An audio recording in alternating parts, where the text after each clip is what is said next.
In the Why is Real Estate a Good Investment video, we touched on two main types of investments, which were the investments leaning towards being higher risk and the lower risk investments. So in this video, we're diving a bit deeper into both investment paths, both sides of the coin, and by the end of the video, you can comment which one you would prefer, the higher risk investment strategy or the lower risk investment strategy. As usual, if you're enjoying the content so far, leave a like, subscribe to the channel, and share the video with somebody who might find it interesting. So what's the best investment path when it comes to building and securing wealth? I'm going to start out by highlighting the fact that risk is relative, meaning what might be risky to one person might not be risky to the other person, and vice versa. With that being said, let's start out by discussing the high risk investment path. The basic equation for high risk investments is high risk equal high rewards or high returns, which sounds good, right? But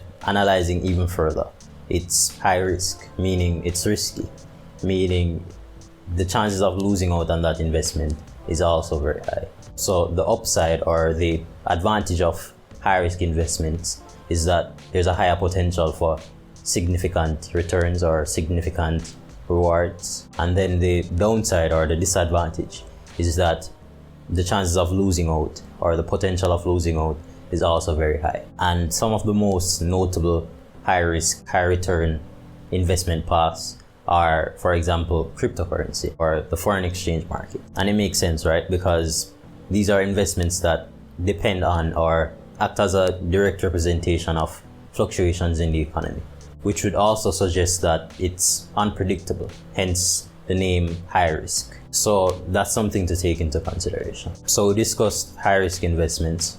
Now moving on to the lower risk investments. And the basic equation for the lower risk investments is that low risk generally equals lower returns, which doesn't sound as exciting as the high risk investments. However, we could argue that it presents its own set of advantages and disadvantages. But let's break it down even further. Lower risk investments tend to have a higher level of security. So basically, in comparison to the higher risk investments, it's no longer a 50-50 chance, or it's no longer as risky. And then, as I mentioned before, it's lower risk. So it generally provides lower returns, which could be viewed as a disadvantage in comparison to the higher risk investments. An example of a good low risk investment would be real estate, where you could purchase a property and later rent it out. So that was a very general explanation of the two main investment types, high risk investments and lower risk investments. Remember to leave a comment down below in regards to which one you would prefer, and see you in the next video.